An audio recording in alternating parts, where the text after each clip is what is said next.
In this video, I'll discuss travel credit cards and cards that you actually want to use while traveling. I'll also dig in on these credit cards and their benefits, ensuring you get the most out of every dollar spent on vacation. And you'll be surprised at which duo stands out from the rest. So stick with me. We'll even see which cards are best suited for you and your jet-setting adventures or your Griswold-style vacations. What's up? My name is Bo, and I focus on strategies that both families and individuals can deploy, point maximization, point stacking strategies, and of course, travel-related benefits so that when we do travel, our experience is just that much better, which is the name of the game for this video. So click those buttons if you get any value out of this content, and let's jump right in. Traveling the world is now more accessible than ever. But how do you make sure that you're getting the most out of your money when you're on the go? Sure, a travel rewards card may sound like the best card that you need while traveling, but are they best suited for you while you're traveling abroad? Many travelers leave tons of money on the table by not using their cards most effectively. We all know that credit cards are an essential part of our travel, whether it's booking flights or hotels, paying for meals or shopping. But when it comes to the best cards, not all are created equal. To quickly recap the basics, travel rewards credit cards are geared at earning points or miles for all of your travel-related purchases. Think flights,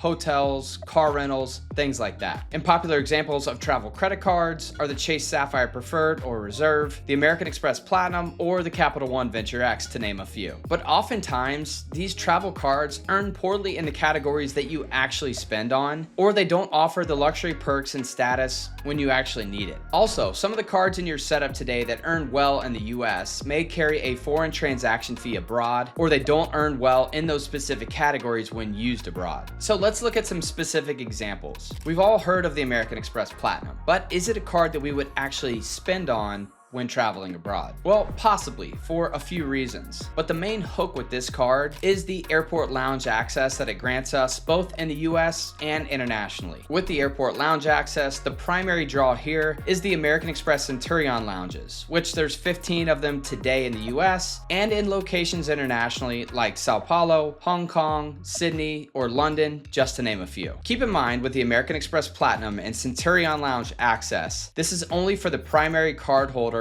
or any paid authorized users, or if that primary card holder spends over $75,000 annually on the card, they do get guests for free, or you can also pay for guests to come into the lounge with you. Granted, it's permitted by that lounge. You also get access to Priority Pass Select with the Platinum card. There's well over 1,000 lounges worldwide, so a lounge just about anywhere, and you can take in guests for free. There's a few other lounge networks that you get access to with the Platinum card. Just know that there's a lounge just about anywhere that you need access. Aside from airport lounge access, booking a hotel through the American Express Fine Hotels and Resorts collection is a way that you would get value out of the Platinum card. But what about a way that we would actually use this card abroad? Amex offers can bring additional value using the Platinum card abroad, like plus 10 membership rewards points for dining in the UK at select locations. I used this on a rather large tab at Sushi Samba on a recent trip to London with my wife. And I've also seen this particular offer in countries like France, Spain, Italy, just to name a few,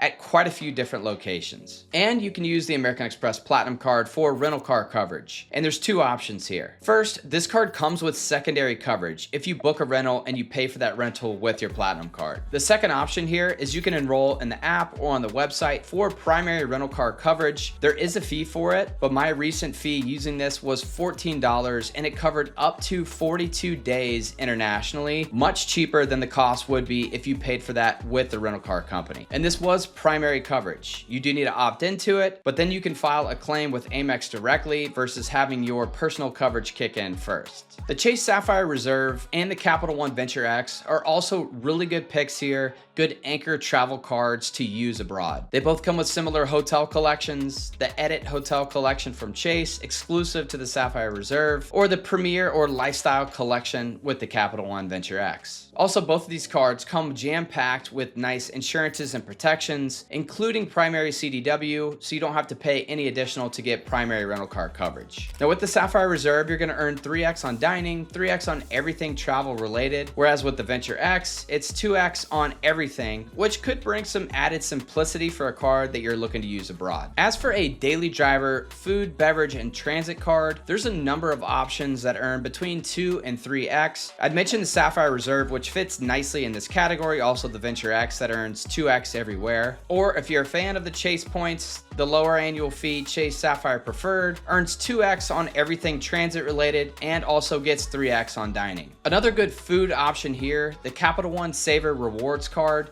comes with no foreign transaction fee and earns 3x on dining and for your grocery spend, which if you're a fan of grocery stores internationally, this would be a card to get. The American Express Gold is by far the most popular and the most polarizing food card in the US, as it earns 4x for dining and groceries. This one by far gets the most use out of our household, including all the credits associated. To me, the credits are the make or break with this card. If you can use the majority of the credits associated and you also use American Express as transfer partners, this is a no-brainer. As for these 4x categories and their applicability abroad, for dining, you can get 4x for places like the United Kingdom and Holland, which we use the American Express Gold for a recent trip, but it's not accepted in a lot of other countries. A tip here, use the Resy website. There's a ton of international locations with restaurants that accept American Express cards. Plus, you can use that $50 semi-annual dining credit that comes with the Gold card. As for the grocery category with the Gold card, this is only accepted in the US. You'll also see those elevated Amex offers, and you just need to activate those offers with a specific card that you plan to use. So if you're going to use the Gold card abroad, at the very least, this should secure a spot in your mobile wallet. Next, the Citi Strata Premier. Now this card directly competes with the likes of the Chase Sapphire Preferred, given its $95 annual fee, comes with access to Citi's transfer partners, and some elevated earning multipliers. This one though earns a bit better in more categories, specifically some categories that you may spend on abroad. So quickly looking at these categories, a broad range of categories that we would probably use abroad. 3x for hotels, for airfare, travel agencies, your restaurants, your groceries, your gas, and your EV charging. The rental car coverage with the Strata Premier is secondary compared to the Sapphire Preferred, which comes with primary coverage. And depending on which card's ecosystem you would place the most value with the transfer partners, Chase probably wins out here as well. But if other hotel partners like Hyatt aren't as much of a value to you, what if I could show you a duo where you could leave all those other cards at home or completely out of your setup? On top of that, what about only a $95 combined annual fee and the broadest range of the best earning in the categories that you need? Well, look no further than Wells Fargo. Now there's two cards here primarily, and we're gonna start with the Autograph Journey. This card has really risen up the ranks in terms of what's on my radar, specifically because these earning categories and the fact that Wells Fargo is adding additional transfer partners. Looking at these different earning categories, this is truly impressive.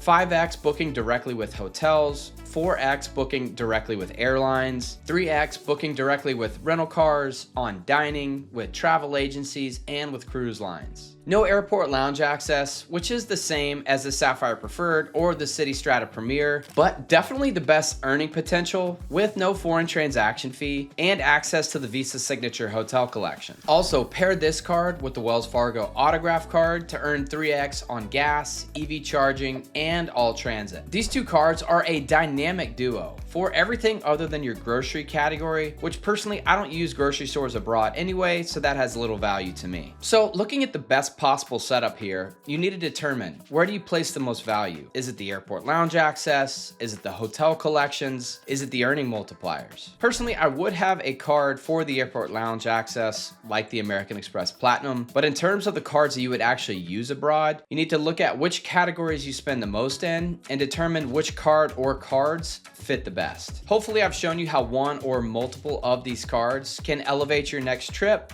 and earning possibilities outside of the US. Comment down below with your current travel card setup, and I sincerely appreciate you if you've made it to this point. As always, spend wisely, redeem those points for incredible memories, and we'll talk soon. Cheers.